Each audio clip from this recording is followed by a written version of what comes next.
Hello students, आप सभी का स्वागत है एटवेस एकेडमी के ऑनलाइन प्लेटफॉर्म पे। आप सभी क्लास 10th की फिजिक्स पढ़ रहे हो, जिसमें हमने स्टार्ट किया है magnetic effect of electric current.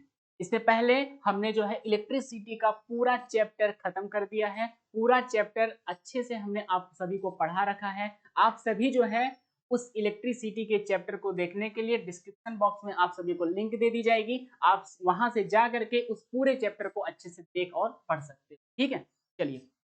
तो आज के वीडियो में आप सभी लोग जो है इस magnetic effect of electric current के बारे में ही पढ़ रहे हो। लेकिन अगर मैं थोड़ा सा बात करूं कि इससे पहले वाले वीडियो में आपने क्या समझा था या फिर क्या सीखा था, तो हमने आपको क्या क्या समझाया था, थोड़ा सा मैं उसको रिकैप करता हूं कि आप उसको जरा फिर से देखो। हमने क्या किया था, हमने आपसे कहा था कि किसी भी वायर में अगर आप करंट को पास कराओगे तो इस वायर के चारों तरफ मैग्नेटिक फील्ड जनरेट होती है। इस बारे में मैंने आपको बताया था। अब इस वायर को हमने क्या किया, यहाँ पे एक स्ट्रेट वायर था। इस वायर को हमने कहा कि भैया वायर तुम बन जाओ एक क्लोज लूप। ये लो, ये बेचारा क्लोज लूप। फिर इसी वायर को हमने कहा कि वायर भैया तुम ऐसे बन जाओ। कैसे? ऐसे एक सोलेनाइड के फॉर्म में बन। मैंने कल आपको सोलेनाइड के बारे में समझाया। कल आपको सोलेनाइड के बारे में समझाया। यहां से तुम करंट पास करो। तो इन तीनों तरीकों में जो हमने वायर को अलग अलग रूप दिया है, अलग अलग मैंने इसको जो शेप में कन्वर्ट किया है, तो आप सभी जानते हो कि जब आप किसी वायर में करंट पास कराओगे तो उसके चारों तरफ मैग्नेटिक फील्ड प्रोड्यूस हो जाएगी। ये बात आप समझते हो, है ना? तो इसमें जब हमने करंट पास कराया था तो इसके चारों तरफ आपने क्या देखा था? मैग्नेटिक फील्ड देखा था, है ना? आप जब इसमें करंट पास कराओगे तो इसके चारों तरफ आपको मैग्नेटिक फील्ड देखने को मिला था। मैं डायरेक्शन यहाँ पे नहीं बना रहा हूं, मैं यहाँ पे डायरेक्शन को अभी रिप्रेजेंट नहीं कर रहा हूं, ठीक है? और जब आपने इसमें पास कराया था तो इसमें भी आपको देखने को मिला था, है ना? जब आपने इसमें पास कराया था तो इसमें भी इस वायर के चारों तरफ मैग्नेटिक फील्ड देखने को आपको मिली थी। बताओ, इतनी बात सबको समझ में आ रहा है? यहाँ तक किसी भाई को प्रॉब्लम नहीं है ना? चल, अब हमने आपको यह भी सिखाया था कि जब किसी वायर से आप करंट को पास करोगे तो उसके चारों तरफ मैग्नेटिक फील्ड तो जनरेट होती ही है। साथ ही साथ आप ये कैसे पता करोगे कि मैग्नेटिक फील्ड का डायरेक्शन क्या होगा? तो उसके लिए मैंने आपको बताया था राइट हैंड थंब रूल आप यूज करोगे, उससे आप मैग्नेटिक फील्ड की डायरेक्शन को निकाल सकते। ये बातें मैंने कल आपको समझाई थी, ठीक है? तो बहुत आसानी तरीके से हमने आपको बताया था कि आप जो है यहाँ पे प्रोड्यूस होने वाली मैग्नेटिक फील्ड की डायरेक्शन को बता सकते हो, निकाल सकते हो, ठीक? उसके बाद उसी तरीके से मैंने इस सर्कुलर वायर में भी आपको बताया था कि यहाँ से देखो ऐसे पास कर रही करंट, फिर इधर से निकल रही है, तो इसमें मैग्नेटिक फील्ड का डायरेक्शन क्या होगा, वो भी हमने राइट हैंड थंब रूल का ही यूज करके सारी चीजें हमने कैलकुलेट की थी या फिर निकाली थी। उस प्रकार आगे अगर हम बढ़े तो हमने आपको सोलेनाइड के बारे में बताया था। तो सोलेनाइड में हमने कहा था कि जब हम वायर को इस क्लोज लूप के डिफरेंट, मतलब क्लोज लूप हमने लिया, एक क्लोज लूप, दो क्लोज लूप, तीन क्लोज लूप, इस तरीके से बहुत सारे क्लोज लूप हम वायर के जब ले लेते हैं तो उसमें भी जब हम करंट पास कराते हैं तो यहाँ पर भी मैग्नेटिक फील्ड जनरेट होती है। लेकिन इस सोलेनाइड के केस में जब आप यहां से स्विच ऑन करोगे तो मैग्नेटिक फील्ड जो प्रोड्यूस होती है वह मैग्नेटिक फील्ड एक बार में, जैसे कि बार मैग्नेट में मैग्नेटिक फील्ड प्रोड्यूस होता था, उसी के जैसा इस सोलेनाइड में देखने को मिला था। जिस प्रकार किसी बार मैग्नेट में दो पोल होते हैं, एक नॉर्थ पोल और दूसरा साउथ पोल, उसी प्रकार इस सोलेनाइड में भी दो पोल होंगे, एक नॉर्थ पोल और एक साउथ पोल। हमने आपको ये बताया था क्लॉक फेस रूल के थ्रू आप जो है किसी भी सोलेनाइड में पास करने वाली करंट के डायरेक्शन के आधार पर, उसके बेसिस पे आप जो है एक पोल को नॉर्थ पोल तथा दूसरे पोल को साउथ पोल बता सकते हैं। मैंने आपको यह समझाया था कि जब करंट क्लॉकवाइज डायरेक्शन में होती है तो आप उसको क्या बोलोगे, आप उसको साउथ पोल बोलोगे, है ना। जब करंट जो है क्लॉकवाइज डायरेक्शन में होती है तो आप उसको साउथ पोल बोलोगे, और जब करंट एंटी क्लॉकवाइज में होती है, जब करंट क्या होती है, एंटी क्लॉकवाइज डायरेक्शन में होती है, तो आप इसको क्या बोलोगे, आप इसको नॉर्थ पोल बोलोगे। बोलो भैया, इतनी बात मैंने आपको समझाया था। अरे जिस भाई को अगर करंट क्लॉकवाइज और एंटी क्लॉकवाइज नहीं समझ में आता है, तो आपके घर पे घड़ी लगी है, यहाँ पे घड़ी नहीं लगी, नहीं तुम लोग को उतार के दिखाते हैं। देखो घड़ी जो होती है तो 12 से, ये देखो ये घड़ी है इस तरीके से, यहाँ पे 12 है, ये 6 है आपका। तो यहाँ पे ये जो इसकी सुइयां होती हैं, ये कैसे, क्या इधर से ऐसे घूमती हैं या फिर टिक टिक करते हुए इधर से ऐसे घूमती हैं। तो आप कहोगे गुरुजी ये सुइयां जो होती है ना वो ऐसे घूमती है, ठीक है, ऐसे घूमती हैं। तो ऐसे घूमने का मतलब ऐसे घूमते घूमते घूमते घूमते फिर ये यहाँ पे ऐसे आके पहुंच जाएगी। तो आप कहोगे कि सर ये जो घूमना है, ये जो रोटेशन करना है इसका ना, ये क्लॉकवाइज है एक्चुअली। ये कैसा है, क्लॉकवाइज, ठीक है, ये कैसा है, क्लॉकवाइज। अरे भैया फिर एंटी क्लॉकवाइज क्या होता है, अरे इस ये घड़ी की सुई जब ऐसे घूमेगी तो क्लॉकवाइज, लेकिन इसी को तुम जब ऐसे घुमा दोगे तो क्या बोलोगे, एंटी क्लॉकवाइज। अरे जरा ऐसे घुमाओ ना इसको पकड़ के, ये देखो अभी तक तो ऐसे घूम रही थी, ऐसे घूम रही है, तो अब आप इसको क्या करो, ऐसे ले लिए आप, और घड़ी की सुई को किधर घुमाना है, इधर से ऐसे, तो आप बोलोगे सर ऐसे घुमाओ इसको। ये होता है एंटी क्लॉकवाइज डायरेक्शन, ठीक है। ये ऐसे करोगे तो क्लॉकवाइज और ऐसे कर दोगे तो एंटी क्लॉकवाइज। बाबा रामदेव का योग करा रहे हैं तुम लोगों को, ऐसे करोगे तो क्लॉकवाइज और ऐसे करोगे तो एंटी क्लॉकवाइज। बात समझ में आई, यहां तक किसी भाई को समस्या है नहीं। चलिए तो आज के वीडियो में देखिए आप लोग क्या क्या सीखने वाले हो। सबसे पहले आप लोग सीखोगे व्हाट इज इलेक्ट्रोमैग्नेट, ये इलेक्ट्रोमैग्नेट क्या होता है, ठीक है। देखिए सबसे पहले अगर इलेक्ट्रोमैग्नेट की बात की जाए तो आप इलेक्ट्रोमैग्नेट को क्या बोलोगे, an electromagnet is a magnet. एक इलेक्ट्रोमैग्नेट जो होता है वह एक मैग्नेट ही होता है, ठीक है। अरे कैसे, consisting of a long coil of insulated copper wire, insulated copper wire wrapped around a soft iron core that is magnetized only when electric current is passed through coil। अरे भैया कुछ समझ में आया क्या, बताओ कुछ समझ में आया क्या आपको, एग्जाम्पल समझाऊं, आपको मैं एग्जाम्पल समझाऊं यहाँ पे दिखा के। एक मिनट रुको भाई, मैं थोड़ा सा जो है अभी इधर रखा था, मिल नहीं रहा ये, एक मिनट में आपको रुको एक एग्जाम्पल के थ्रू बताता हूँ, आपको एग्जाम्पल के थ्रू मैं समझाता हूँ। जैसे देखो ये देखो हमारे पास एक सॉफ्ट आयरन है, ये एक आयरन है, ये आयरन लोहा है। अब भैया ये है हमारे पास एक कॉपर की वायर, क्लियर, ये क्या है हमारे पास एक कॉपर की वायर है, ठीक है।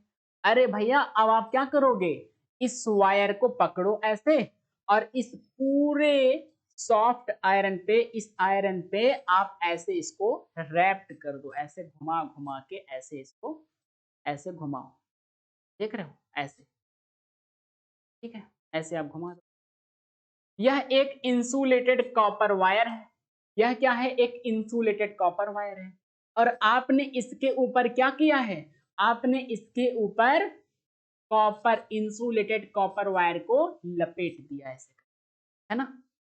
तो आप जब इन दोनों, देखो आपके पास ये एक इधर वाला पीस है और ये इधर वाला है, अब आप इसको बैटरी से जब लगा दोगे तो इस वायर में क्या फ्लो होगी, करंट, और जब इस वायर में करंट जब इस वायर में करंट फ्लो होने लगेगी तो ये अंदर वाला जो ये आप आयरन की पीस रखे हो ना, यह जो है मैग्नेटाइज्ड हो जाती है। मैग्नेटाइज्ड होने का मतलब यह मैग्नेट की तरह वर्क करने लगती है। अरे कब तक ये वर्क करेगी मैग्नेट की तरह, जब तक कि आप इसमें करंट पास कराते रहोगे।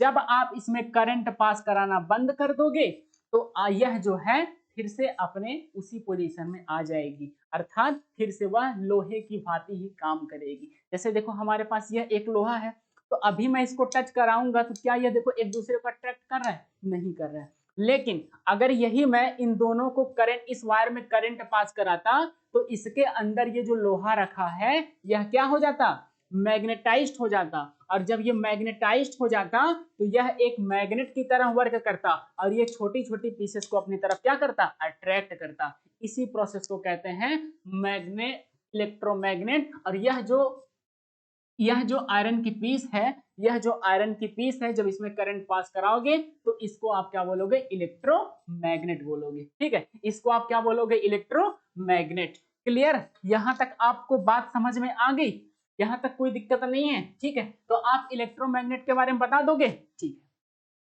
अब भैया देखो यहाँ पे मैंने एक जो है फिगर भी लिया है, इस फिगर से जरा आप समझो। देखो यह एक बैटरी है और इस बैटरी का प्लस वाला टर्मिनल ये है और माइनस वाला टर्मिनल ये देखो, ये है माइनस वाला टर्मिनल और ये है प्लस वाला।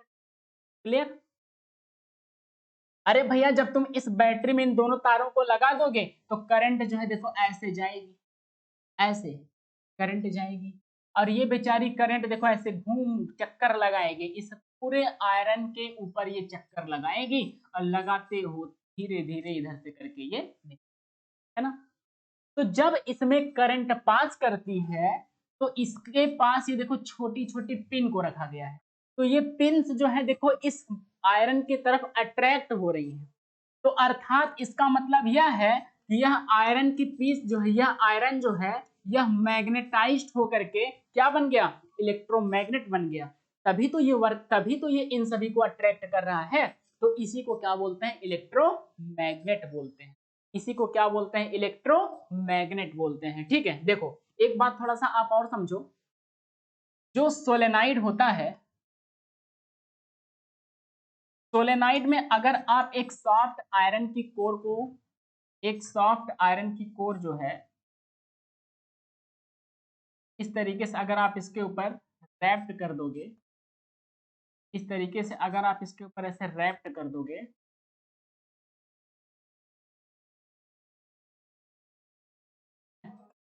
इसके ऊपर जब आप रैप्ट करके इसमें करंट पास कराओगे तो यहाँ पे आपको पता है कि यह एक सोलेनाइड है, तो सोलेनाइड है तो इसका मतलब इसमें क्या होगा, मैग्नेटिक फील्ड जनरेट होगा।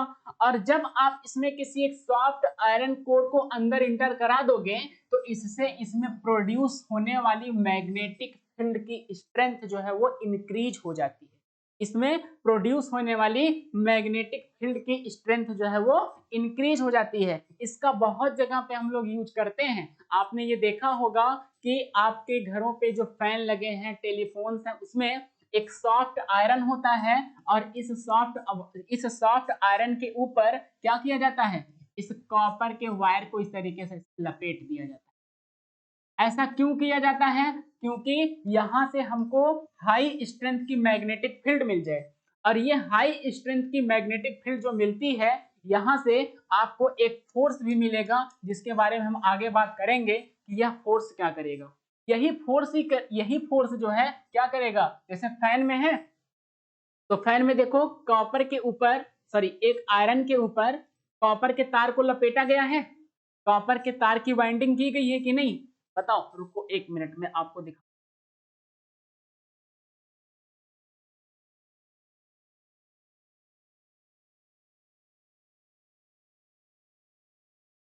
एक मिनट भाई मैं आपको अभी दिखाता हूँ।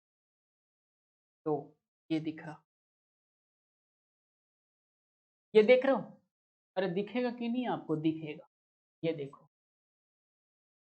ठीक है, ये देखो कॉपर की वाइंडिंग हुई है कि नहीं, यहाँ पे देखो, ये देखो कॉपर की वाइंडिंग यहाँ पर भी हुई है कि नहीं, ये देखो कॉपर की वाइंडिंग, कॉपर की वाइंडिंग देख रहे हो।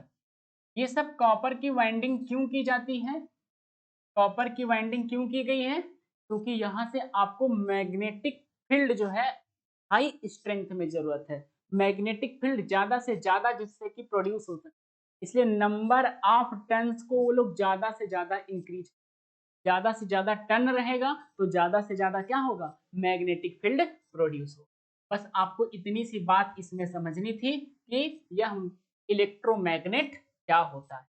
ठीक है, तो आपको यह इलेक्ट्रोमैग्नेट समझ में आ गया, आपको यह इलेक्ट्रोमैग्नेट समझ में आ गया, इसमें किसी भाई को समस्या नहीं है। चलो अब हम लोग आगे बढ़ते हैं, अब हम लोग आगे बढ़ते हैं। देखिए यहाँ पे हमने लिखा है कि force on a conductor carrying carrying conductor in a magnetic field. अरे भाई इसका मतलब क्या है? इसका मतलब यह है कि अगर यह एक मैग्नेटिक फील्ड है, यह मैग्नेटिक फील्ड है, यहाँ पे मैग्नेट का नॉर्थ वाला पोल है और यह है मैग्नेट का साउथ वाला। ठीक है भैया, यह मैग्नेट का नॉर्थ वाला पोल हो गया और यह मैग्नेट का साउथ वाला पोल हो गया। ठीक है, यह मैग्नेट का साउथ वाला पोल हो गया। तो आपको पता है कि नॉर्थ पोल से मैग्नेटिक लाइंस निकलती हैं और साउथ पोल की तरफ इंटर करती है और फिर ये साउथ पोल से ऐसे आती है और नॉर्थ पोल में इंटर करती है, ऐसे, है ना।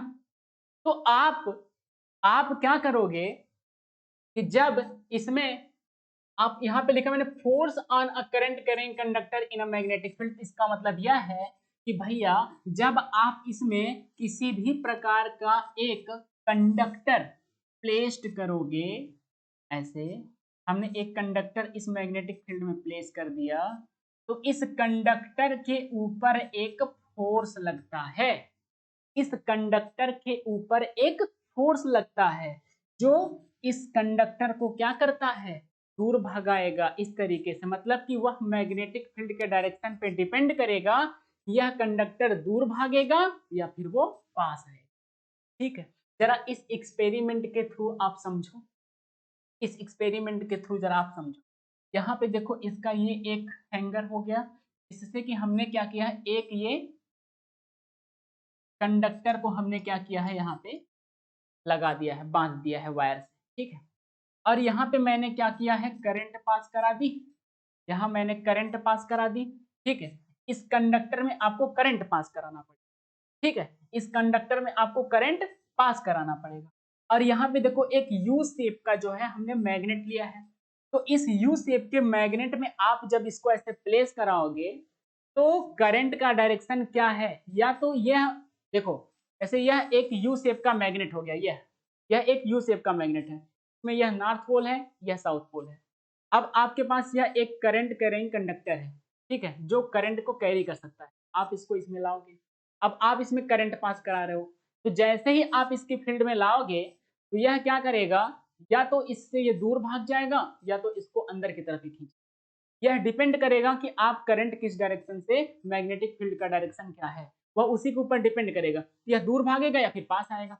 तो इसका मतलब यह है कि जब हम किसी भी करंट कैरिंग कंडक्टर को किसी मैग्नेटिक फील्ड में प्लेस करते हैं तो इसके ऊपर एक क्या लगता है, फोर्स लगता है। इस फोर्स को हम लोग कैलकुलेट करेंगे कि यह फोर्स कितना होता है और कैसे हम इसको कैलकुलेट करेंगे। ठीक है, इन सारी चीजों को हम आगे समझेंगे। अभी के लिए बस आप इतना समझो कि किसी भी यू शेप के देखो यह यू शेप का मैग्नेट है, यहाँ पे एक इसका नॉर्थ पोल होता है, एक इसका साउथ पोल होता है। साउथ पोल से मैग्नेटिक लाइंस ऐसे ऐसे जाएंगी क्योंकि नॉर्थ पोल से निकलती हैं साउथ पोल, फिर साउथ पोल से फिर ऐसे नॉर्थ पोल, तो ऐसे मैग्नेटिक लाइंस होंगी। और अगर आप इनके बीच में किसी करंट कैरिंग कंडक्टर को प्लेस कराओगे और इसमें आप करंट पास करा दो, इसमें आप क्या करो, करंट पास करा दो, तो जब आप इसमें करंट पास कराओगे तो आपको ये देखने को मिलेगा कि यह कंडक्टर जो है यह क्या करता है, इसके ऊपर एक फोर्स लगता है और यह फोर्स क्या करता है, इसको दूर भगाएगा या फिर इस डायरेक्शन में आगे की तरफ खींचेगा। यह डिपेंड करेगा इस मैग्नेटिक फील्ड के ऊपर या फिर इन करंट की डायरेक्शन। ठीक है, बात आप समझ रहे हो। तो यह जो फोर्स लग रहा है, इस फोर्स को हम लोग क्या करेंगे, कैलकुलेट करेंगे। कितना फोर्स लगेगा, कितनी मैग्नेटिक स्ट्रेंथ होगी, कितनी मैग्नेटिक फील्ड होगी, तो वह उसके ऊपर डिपेंड करता है। तो इन सारी चीजों को हम लोग आगे चल के कैलकुलेट करेंगे। अभी के लिए फिलहाल आपको इतनी चीजें आपको बस यहाँ पे समझनी थी। ठीक है, आगे बढ़ा जाए। चलिए अब हम लोग आगे बढ़ते हैं। देखो भैया, अब बात ये आई कि सर आप मुझे एक बात बताइए कि किसी भी तार में आपने कहा कि करंट जब तुम पास कराओगे तो इसके चारों तरफ मैग्नेटिक फील्ड जनरेट होगी। आपने ठीक है बता दिया। फिर आपने ये भी सर हमको समझाया कि इस मैग्नेटिक फील्ड का डायरेक्शन क्या होता है, इसको आप राइट हैंड थंब रूल से निकाल सकते हैं। तो आप कहोगे कि सर ये बताइए कि जब आप किसी करंट कैरिंग कंडक्टर को मैग्नेटिक फील्ड में प्लेस कराओगे तो उसके ऊपर फोर्स लगेगा। तो उसके ऊपर ये जो फोर्स लगेगा उसका डायरेक्शन क्या होगा, इसके बारे में भी तो आप जरा हमको बताइए कि उसके फोर्स के डायरेक्शन को हम कैसे निकालेंगे। कुछ ऐसा हमको रूल समझा दीजिए तो बड़ी आसानी होगी कि हम उस कंडक्टर के ऊपर लगने वाले फोर्स को क्या करेंगे, निकाल पाएंगे या फिर समझ पाएंगे कि इस डायरेक्शन में फोर्स। ठीक है, चलिए। तो भैया इस फोर्स को निकालने के लिए कि इस मैग्नेटिक फील्ड में जब आप किसी भी कंडक्टर को प्लेस करोगे तो उसके ऊपर जो फोर्स लगता है उसका डायरेक्शन क्या होगा, इस चीज को समझने के लिए, निकालने के लिए आपके पास एक रूल है जिसका नाम है फ्लेमिंग लेफ्ट हैंड रूल। ठीक है भैया, फ्लेमिंग ने ही इस रूल को दिया था, इसलिए अपना नाम इन्होंने लिख दिया फ्लेमिंग। लेफ्ट हैंड का मतलब भैया आप अपना बायां हाथ यूज करो। ठीक है, तो आप अपने बाएं हाथ को देखो, ये मेरा बायां वाला हाथ है ना, ये देखो आप अपने लेफ्ट हैंड से ही इस रूल को अप्लाई करोगे। कैसे, आप अपनी फिंगर्स को देखो, ये 3 फिंगर्स आपको यूज करनी है। कौन कौन सी, इन 3 फिंगर्स को यूज। ठीक है, चलो आप अपनी 3 फिंगर्स को कुछ इस तरीके से ऐसे मैनेज करोगे। अरे दिख रहा है क्या, घुमाऊं, ये देखो ऐसे। भैया ये जो आपका थंब है और ये जो वाली ये फिंगर है, इनके बीच में आप 90 डिग्री का एंगल बनाओ। मतलब थंब को जो है डाउन ना रखना, तुम लोग सीधा सीधा रखना है। ठीक, और इस फिंगर को एकदम स्ट्रेट रखना और इस फिंगर को आप ऐसे रखो। देख रहे हो, लड़का देखो यहाँ पे फिगर में ये ऐसे ही किया है ना। तो आप भी अपनी फिंगर को क्या करोगे, आप भी अपनी फिंगर को ऐसे ही रखोगे। ठीक है भैया, आप भी अपने फिंगर को ऐसे ही रखना। तो आप ऐसे जब अपनी फिंगर को करोगे तो देखो ये 3 डायरेक्शन को बता रहा है, एक इधर डायरेक्शन बता रहा है, एक इधर डायरेक्शन बता रहा है और एक तो कह रहा है ऊपर जाओ, है ना। तो ये तीनों जो डायरेक्शन है ये किन किन क्वांटिटीज को रिप्रेजेंट करते हैं, जरा इसको समझो। भैया ऐसे करोगे तो ये जो आपका थंब है यह फोर्स को इंडिकेट करता है कि किस डायरेक्शन में फोर्स लगे। ठीक है, और देखो ये जो वाली फिंगर, ये वाली फिंगर जो आपको एकदम सामने जाती हुई दिख रही है, यह फिंगर जो है यह मैग्नेटिक फील्ड को रिप्रेजेंट करेगी और यह फिंगर जो है आपकी यह करंट को रिप्रेजेंट करेगी कि किस डायरेक्शन में करंट है। बोलो बात समझ में आई कि नहीं आई, बोलो बात समझ में आई कि नहीं। खूब ध्यान से मेरी बातों को समझो कि आपको क्या करना है, किसी भी कंडक्टर को जब मैग्नेटिक फील्ड में प्लेस करोगे तो उस कंडक्टर के ऊपर फोर्स लगेगा ना भैया, उस कंडक्टर के ऊपर फोर्स लगेगा।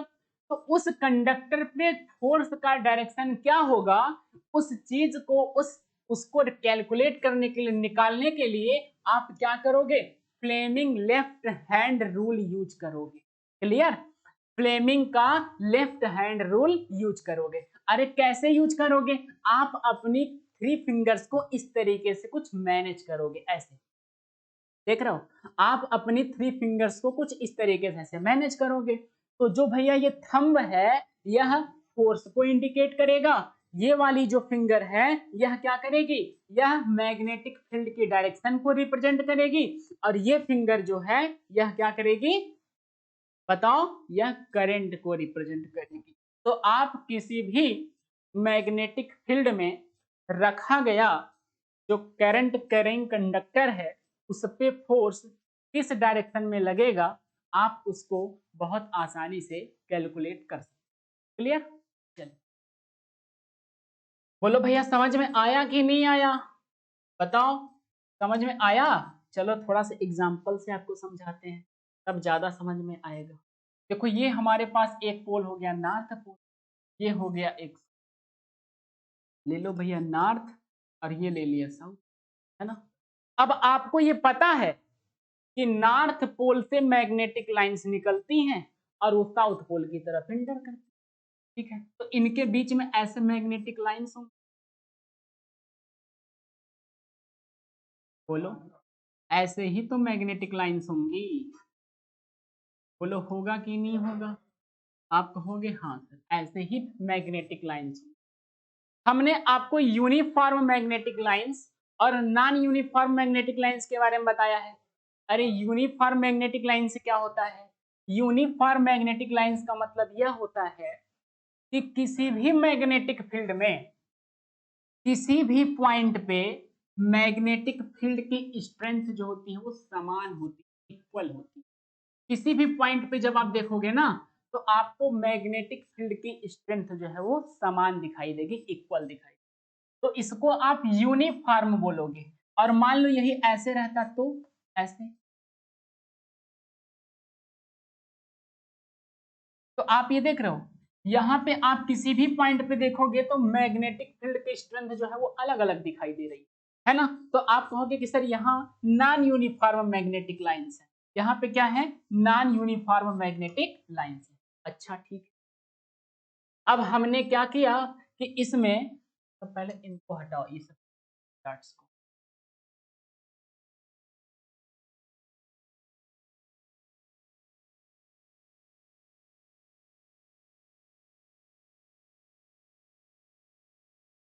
ये हो गया भैया, है ना, ठीक है। चलिए अब हमने क्या किया कि इसमें एक कंडक्टर को प्लेस किया, कर दो। अब आपने जब इसमें कंडक्टर प्लेस किया है तो इस कंडक्टर को तुम जरा करंट वरेंट दो, इस कंडक्टर को तुम करंट दे दो। तो भैया तुम करंट दे दिया। अब जब आप इसमें करंट इसको दोगे तो आपने इसको मैग्नेटिक फील्ड में प्लेस किया है। तो जब आप इसको मैग्नेटिक फील्ड में प्लेस किए हो इस करंट कैरिंग कंडक्टर को, तो इस करंट कैरिंग कंडक्टर के ऊपर फोर्स लगेगा। अब उस फोर्स का डायरेक्शन क्या होगा, उस चीज को निकालने के लिए फ्लेमिंग का लेफ्ट हैंड रूल बनाया गया। ठीक है, अब जैसे मान लो कि बेटा यहाँ पे इस तरीके से ये मैग्नेटिक लाइंस है ऐसे, और इनका डायरेक्शन कुछ इस तरीके से ऐसे, ठीक है, कुछ इस तरीके से है। इतनी बात आपको समझ में। अब आप क्या करोगे, अपनी फिंगर्स को ऐसे लोगे, अपनी फिंगर्स को आप ऐसे लोगे तो मैग्ने यह वाली जो फिंगर है ये किस चीज को रिप्रेजेंट करती है, मैग्नेटिक फील्ड की डायरेक्शन को। तो ऐसे देखो आप कर लोगे ऐसे कर, और अगर उस कंडक्टर में करंट ऐसे इधर की तरफ पास करे ऐसे बाहर की तरफ, तो आप कहोगे कि सर उस कंडक्टर पे जो फोर्स लगेगा वो ऊपर जाएगा, वो ऊपर जाएगा। बात समझ रहे हो कि नहीं। और अगर मान लो भैया कि यही मैग्नेटिक लाइंस कुछ इस तरीके से हो ऐसे, और इनका डायरेक्शन कुछ ऐसा होता ऐसा, तो आप कहते कि सर ये देखिए, आप जो है हाथ को ऐसे करिए, देख रहे हो आप ऐसे ही तो हाथ को करते ऐसे करके। अब ऐसे करते कि कैसे करते तुम जरा मुझे बताओ। अब आप डिपेंड करेगा कि करंट की डायरेक्शन अंदर की तरफ है या फिर बाहर की तरफ है। अगर वो अंदर की तरफ होगी तब तो तुम फिंगर ऐसे करते, और अगर मान लो ये बाहर की तरफ होती तब तुम फिंगर को ऐसे करते ऐसे। तो अगर करंट की डायरेक्शन इधर आउटवर्ड में है, इस ब्लैक बोर्ड से आउटवर्ड डायरेक्शन में है, तो आप ऐसे अपनी फिंगर को मैनेज करते, तो आपका थंब नीचे की तरफ जा रहा है, तो आप कहते कि सर अब जो है फोर्स डाउनवर्ड डायरेक्शन में लग रहा है। बात समझ रहे हो आपकी नहीं, क्या आपको बातें समझ में आ रही हैं। तो फ्लेमिंग के लेफ्ट हैंड रूल से आप जो है किसी भी करंट कैरिंग कंडक्टर पे लगने वाले फोर्स को कैलकुलेट कर सकते हैं। उसके लिए आपको दो चीजों का पता होना जरूरी है, मैग्नेटिक फील्ड बी का डायरेक्शन पता होना जरूरी है, आपको बी का डायरेक्शन पता होना जरूरी है, और किसका डायरेक्शन, करंट का डायरेक्शन। अगर इन दो का डायरेक्शन आपको पता है, इन दो का डायरेक्शन आपको पता है, तो आप उस करंट कैरिंग कंडक्टर पे लगने वाले फोर्स को आराम से निकाल सकते हैं। बोलो निकाल पाओगे कि नहीं निकाल पाओगे। आगे बढ़े अब, तो ये रहा आपका फ्लेमिंग लेफ्ट हैंड रूल। चलिए आगे बढ़ते हैं, आगे बढ़ते हैं। यह है भैया right hand palm rule. Right hand palm rule, right hand का मतलब आप अपने दाहिने हाथ का यूज करोगे, ठीक है, और पाम का मतलब ये हथेली होती है। इस हथेली का यूज करके भी आप जो है किसी भी करंट कंडक्टर में लगने वाले फोर्स को निकाल सकते हो। कैसे, जरा देखो। आप अपनी अपनी हथेली को ऐसे करोगे, आप देखो ये कैसे किया, ऐसे ना, आप अपनी हथेली को ऐसे करोगे जस्ट इन 4 फिंगर और इनके बीच में, देखो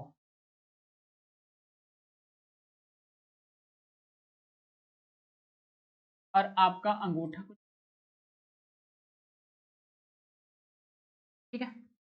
तो आप ये जरा देखो कि इस थंब और इन 4 फिंगर्स के बीच में आप 90 डिग्री का एंगल ऐसे बना, है ना, 90 डिग्री का एंगल बनाओ।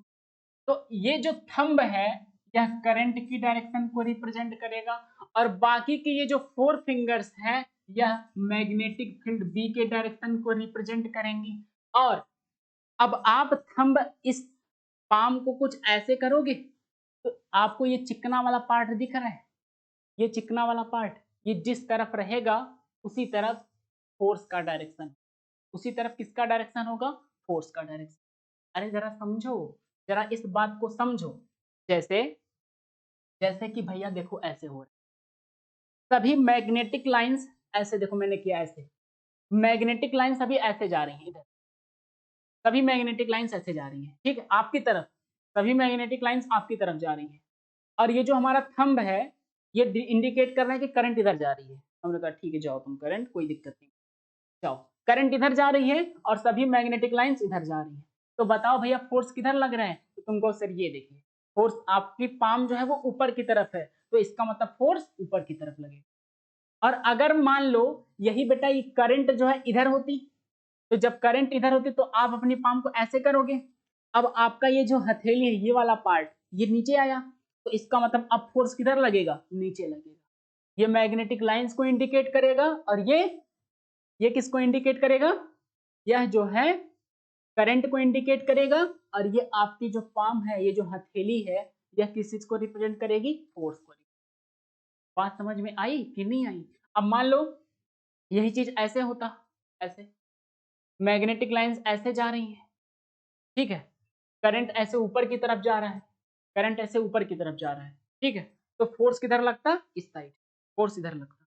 और अगर मान लो बेटा यही ऐसे होता तो ऐसे, तो अब देखो ये करंट नीचे जा रही है, मैग्नेटिक लाइंस इधर जा रही हैं, तो फोर्स किधर लग रहा है, इधर।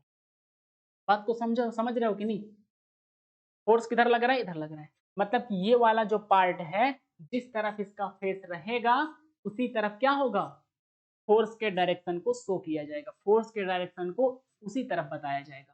क्लियर, यहां तक बातें आपको समझ में आ गई। तो आप राइट हैंड पाम रूल और मैंने आपको क्या बताया, फ्लेमिंग लेफ्ट हैंड रूल से फोर्स को निकालोगे। और ये फोर्स कहां पे मिलेगा, करंट कैरिंग कंडक्टर वाला फोर्स रहेगा जिसको कि आपने मैग्नेटिक फील्ड में प्लेस करा। क्लियर, ठीक है, चलो आगे बढ़ा जाए, आगे बढ़ते हैं, बढ़ जाओ फिर। अरे कहाँ गए तुम, ये रहा, चलिए। तो जरा आज बेटा हम लोग जो है, हम लोग क्या करते हैं, मैग्नेटिक फील्ड किसी भी वायर के चारों तरफ कितना कैलकुलेट कितना है उसको किसी फार्मूले से क्या मैं रख के निकाल सकता हूं, क्या मैं बता सकता हूं। तो आज उस फार्मूले को हम लोग डिराइव करेंगे और समझेंगे कि किस तरीके से किसी वायर के चारों तरफ कितनी क्वांटिटी में मैग्नेटिक फील्ड प्रोड्यूस हो रही है, आप उसको बता पाओगे बाय दिस फार्मूला। ठीक है, चलिए भैया, तो आप इस बात को जरा समझो कि बायो, ठीक है, अब आप सर अरे आपने स्पेलिंग क्या लिखी है, भैया ये साइंटिस्ट लोग हैं, इनकी स्पेलिंग कुछ रहती है और नाम इनका कुछ रहता है, तो स्पेलिंग पे आप ज्यादा ध्यान दोगे, ठीक है। और एक थे आप कौन, सेवर्ट, ठीक है। बायो तथा सेवर्ट ने, बायो तथा सेवर्ट ने क्या किया कि इन्होंने किसी भी तार में जब करंट को पास कराया जाता है, किसी भी तार में जब करंट को पास कराया जाता है, ये देखो एक मैंने ले लिया तार, प्यारा सा तार,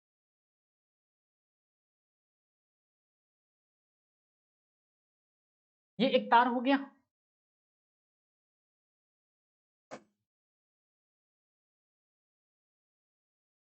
ठीक है, यह एक तार हो गया। हमने इनका नाम रख दिया एक्स, इनको बोला मैंने वाई। तो बायो और सेवर्ट ने क्या किया, ये कहा कि जब आप किसी भी वायर में करंट को पास कराते हो तो उसके चारों तरफ मैग्नेटिक फील्ड जनरेट हो जाती है, प्रोड्यूस हो जाती है। तो उस मैग्नेटिक फील्ड को निकालने के लिए इन्होंने एक बायो-सेवर्ट इक्वेशन को प्रूव किया, बायो-सेवर्ट इक्वेशन को इन्होंने डेराइव किया। उस बायो-सेवर्ट के इक्वेशन को हम लोग यहाँ पे डेराइव करेंगे और आगे चल करके हम लोग किसी भी वायर में करंट इतनी पास कर रही है, एंगल इतना है, लेंथ इतना है, डिस्टेंस उसकी इतनी है, ये सारी चीजें जब हमको क्वेश्चन में दी जाएंगी तो हम लोग उस वायर में प्रोड्यूस होने वाली मैग्नेटिक फील्ड को बायो-सेवर्ट उस इक्वेशन से निकाल पाएंगे। ठीक है, चलिए तो सबसे पहले हम लोग उस फार्मूले को डेराइव करते हैं। देखो भैया, यह एक एक्स वाई हमने क्या ले लिया, एक करंट एक हमने क्या ले लिया, वायर ले लिया जिसमें करंट पास हो सके। ठीक है, एक हमने वायर ले लिया जिसमें करंट पास हो सके। ठीक है, चलिए इस वायर की लेंथ कितनी है, इस वायर की लेंथ कितनी है भैया, एल है। इस वायर की लेंथ कितनी है, एल है। ठीक है, इतनी बात आपको समझ में आ रही है? बताओ भाई, इतनी बात क्या आपको समझ में आ रही है? तो इस वायर के एक छोटे भाग से, इस वायर के एक छोटे पॉइंट से, दैट इज उसको हमने कहा कि डेल्टा। अरे तुम कहोगे सर ये डेल्टा एल क्या है? अरे भैया देखो, जैसे एक पार्ट हमने इतना बड़ा सा ले लिया, इसकी लेंथ है एल, तो मैथमेटिक्स फिजिक्स में इसको अगर इसके एक आप स्मॉल पार्ट की बात करोगे तो उसको हम कहते हैं, जैसे मान लो इसका हम एक स्मॉल पार्ट की बात करना चाहते हैं, आप इसको बोलते हो डेल्टा एल, है ना, इसको बोलोगे आप क्या, डेल्टा एल। ठीक है, तो उसी प्रकार हमने क्या किया, उसी प्रकार हमने क्या किया कि यहाँ पे यह वायर जो है यह एक्स वाई है, इसकी लेंथ है एल, उसका एक छोटा सा पॉइंट जिसकी लेंथ है डेल्टा एल, जिसकी लेंथ कितनी है, डेल्टा एल, हमने क्या लिया, हमने क्या किया, ले लिया। ठीक है, हमने क्या किया, ले लिया। क्लियर, यहां तक बात आपको समझ में आ रही है? ठीक है, यहां तक बात आपको समझ में आ रही है? तो इस छोटे से पॉइंट के द्वारा, अब एक पॉइंट हमने ले लिया बी, ले लो तुम, इस छोटा सा एक पॉइंट हमने ले लिया बी, पी इसका नाम मैंने रख दिया पी, और इसको यहां से एक लाइन ऐसे मिला दो। तो इस छोटे से पॉइंट, इस तार में करंट पास कर रही है और इस करंट में इस तार में करंट पास करी तो इसमें मैग्नेटिक फील्ड प्रोड्यूस हो रहा है।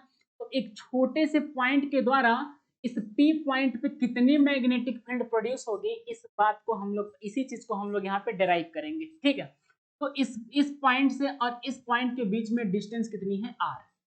इस पॉइंट से इस पॉइंट के बीच में डिस्टेंस कितनी है, आर। बोलो यहां तक किसी भैया बाबू को दिक्कत है क्या? यहां तक किसी भी भाई को प्रॉब्लम है? बताओ, यहां तक किसी भी भाई को प्रॉब्लम है? बताओ भैया, यहां तक किसी भी भाई को दिक्कत नहीं है ना? तो देखो, तो बायो-सेवर्ट के रूल के अकॉर्डिंग इस तरीके से सारी चीजों को हमने मैनेज कर लिया जैसा इन्होंने कहा था।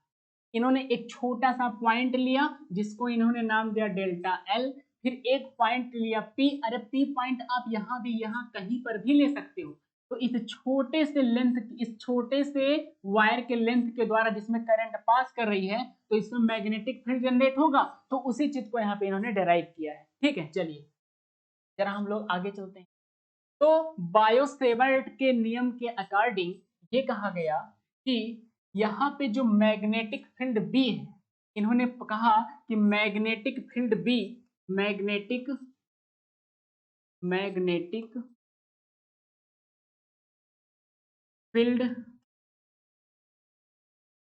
B, magnetic field B produce by, produced by small part of wire, small part of wire delta L, delta L magnetic field B produce by small part of wire delta L is directly proportional to directly proportional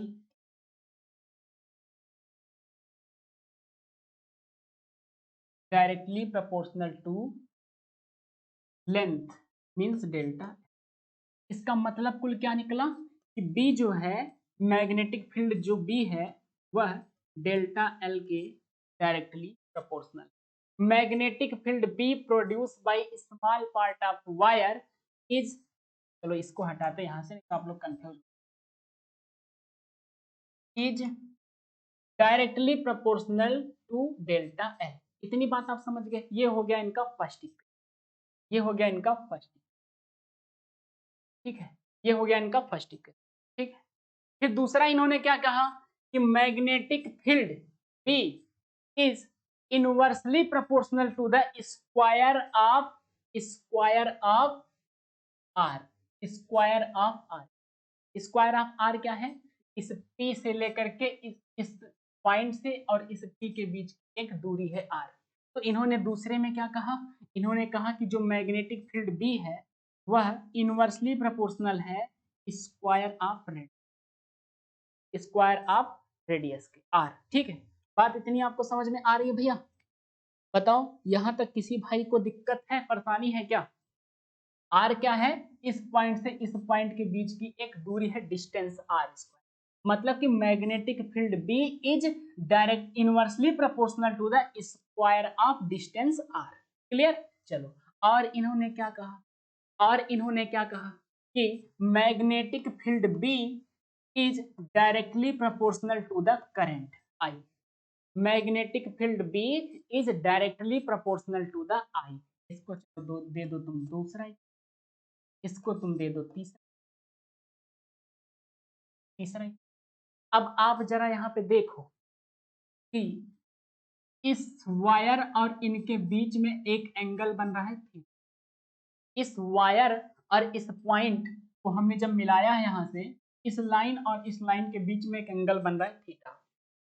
तो इन्होंने कहा कि magnetic field B जो है वो directly proportional होती है sine theta. ये डायरेक्टली प्रोपोर्शनल होगी किसके, साइन।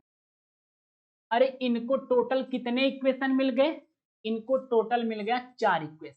कितना इक्वेशन मिल गया भैया, 4 इक्वेशन। इस चीज को इन्होंने डिराइव किया। फिर इन्होंने क्या कहा, फिर इन्होंने क्या कहा, अब इन्होंने इन सारी चीजों को मिला करके एक में कर दिया। कैसे मिलाएंगे जरा देखो। तो क्या आप इन चारों इक्वेशन को एक में मिला के ऐसे लिख सकते हो, B is directly proportional to I delta L sine theta upon में R। इस बताओ कितने बच्चों को इसमें दिक्कत है? क्या आप इन सारी चीजों को मिला करके ऐसे लिख सकते हो? बताओ भैया, क्या आप इन सारे इक्वेशंस को मिला के ऐसे लिख सकते हो? अरे जैसे देखो, हमने आपको बताया था कि resistance is directly proportional to length, but resistance is inversely proportional to the square of distance. ठीक है, तो आप इसको कैसे लिखते थे, R directly proportional to the L, और ये R हो गया। ठीक है, इस तरीके से आप लिख सकते हो कि नहीं? अरे चलो ये चीज इसको देखो, मैं आपको जो समझाना चाहता हूं, जैसे लिखा A directly proportional to B, but A is inversely proportional to C, ऐसे। तो क्या आप इसको A is directly proportional to the B upon में C नहीं लिख सकते? इन दोनों इक्वेशन को मिला करके मैं एक इक्वेशन में तब्दील कर सकता, ऐसे। उसी तरीके से यहाँ पे इन चारों इक्वेशन को मिला करके मैंने ऐसा लिखा। यहाँ तक कितने भाई को दिक्कत है बताओ? यहाँ तक तो किसी को दिक्कत नहीं है ना? यहाँ तक किसी को दिक्कत नहीं है ना? बताओ भैया, नहीं दिक्कत है? चलिए अब आप क्या करो, यह जो प्रोपोर्शनलिटी का सिंबल है आप इसको भगा दो यहाँ। तो ये B बराबर क्या हो जाएगा, एप्सिलॉन नॉट अपान में 4 पाई, अपान में 4 पाई I delta L sine theta upon में आर स्क्वायर। यह आपका magnetic field B produce by current I, यही इतना है। ठीक है, किसी भी वायर में अगर आप करंट को पास कर रहे हो, आई करंट पास कर रहे हो, ठीक है, तो आपको अगर इस वायर की लेंथ पता है, साइन थीटा एंगल पता है, और आर उस किसी एक पर्टिकुलर पॉइंट और इसके बनने वाला एंगल, ये डिस्टेंस पता है, तो आप इस वायर के चारों तरफ प्रोड्यूस होने वाली मैग्नेटिक फील्ड को यहां से निकाल। ठीक है, यहां तक बताओ किसी को दिक्कत है? बताओ भैया। यहां पे आपने एक चीज देखा क्या, 4 पाई अपान में एप्सिलॉन नॉट अपान में 4 पाई।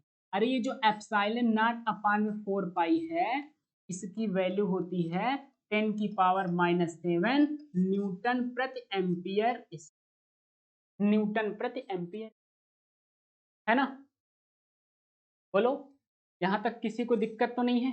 ठीक है, तो भैया आप जब यहाँ पे इस चीज को ऐसे रख दोगे, P बराबर, ठीक है, I del L sine theta upon में आर स्क्वायर, और इसके जगह तुम क्या रख दोगे, ये 10 की पावर -7। ठीक है, ये न्यूटन एम्पियर है, न्यूटन एम्पियर स्क्वायर। चलो मैं आपको थोड़ा सा वो बताऊं, यूनिट कैसे निकालते हैं। इस पर्टिकुलर पार्ट की यूनिट क्या है, न्यूटन प्रति एम्पियर स्क्वायर। यूनिट देखो कैसे निकलेगा इसका, बी का। आई की यूनिट क्या होती है, एम्पियर। अरे भैया डेल्टा एल है तो मीटर, मीटर का स्क्वायर, डेल्टा एल का मतलब मीटर, साइन थीटा ये एक एंगल है, फिर आर मीटर स्क्वायर। ठीक है, आर क्या हो गया, मीटर स्क्वायर। देखो 1 एम्पियर से 1 एम्पियर कट गया, 1 मीटर से 1 मीटर कट गया, ऊपर बचा क्या, न्यूटन, और नीचे क्या बचा, एम्पियर मीटर। ठीक है भैया, तो आप क्या लिखोगे यूनिट इसकी, यूनिट आप क्या लिखोगे, बी बराबर, यूनिट क्या लिखोगे आप, बी बराबर I delta L sine theta upon में आर स्क्वायर इंटू 10 की पावर -7, यूनिट क्या होगी, न्यूटन प्रति एम्पियर मीटर। ये बात आप याद रखो। ठीक है, इस फार्मूले को हमने इस तरीके से डिराइव कर दिया है, आपको भी इस तरीके से ही डिराइव करना पड़ेगा कि magnetic field produce due to current carrying conductor. ठीक है, तो वो कितना आया, B बराबर I del L sine theta upon में आर स्क्वायर इंटू 10 की पावर 7। इस बात को जरा आप समझो, इस बात को जरा आप समझो कि क्वेश्चन बनता कैसे। देखो क्वेश्चन कैसे बनेगा, जैसे हमारे पास एक वायर है, ठीक है, इसकी लेंथ है L, इसकी लेंथ है L। आपने क्या किया, आपने कहा कि यहां पे एक पॉइंट है, एक पॉइंट है A, ठीक है, एक पॉइंट है A। अब आपको पता करना है कि इस ए पॉइंट पे कितनी मैग्नेटिक फील्ड प्रोड्यूस होगी, तो आप उसको कैसे निकालोगे। तो देखो आपको उस क्वेश्चन में सब कुछ दिया जाएगा, इनके बीच में एंगल थीटा आपको दिया, लेंथ आपको दी जाएगी, ठीक है, लेंथ आपको दी जाएगी, थीटा आपको दिया जाएगा, और ए से और इस पॉइंट के बीच में आर आपको दिया जाएगा। तो बस आप फार्मूला तुरंत लगाना कि बी बराबर I del L sine theta upon में आर स्क्वायर। आपको इसमें पास होने वाली करंट भी बताई जाएगी, सारे डेटा दिए जाएंगे, इस पे रख करके 10 की पावर -7 से मल्टीप्लाई कर दोगे, तो आपको किसी एक पर्टिकुलर पॉइंट पे प्रोड्यूस होने वाली मैग्नेटिक फील्ड पता चले। ठीक है, तो बस इतनी बात आपको समझ के रखना है। ठीक है, तो आज के वीडियो में इन सारी चीजों के बारे में डिस्कशन हुआ। नेक्स्ट वीडियो में हम लोग जो है फोर्स के फार्मूले को डिराइव करेंगे कि किसी भी करंट कैरिंग कंडक्टर को जब मैग्नेटिक फील्ड में प्लेस किया जाता है तो उसके ऊपर जो मैग्नेटिक फोर्स लगता है वह कितना लगता है और उसको कैसे आप कैलकुलेट कर सकते हो, इस बारे में हम लोग नेक्स्ट वीडियो में मिलेंगे। आज के वीडियो में जो भी आपको समझाया गया एक बार अच्छे से आप रिवीजन कर लो, अपनी कॉपी में इसको नोट करो, फिर से अगेन एंड अगेन इसको थोड़ा सा प्रैक्टिस करो, क्वेश्चंस लगाओ, हम यहाँ पे खुद ही क्वेश्चंस आपको समझाएंगे। ठीक है, मिलते हैं नेक्स्ट वीडियो में, तब तक के लिए आप सभी को जय हिंद।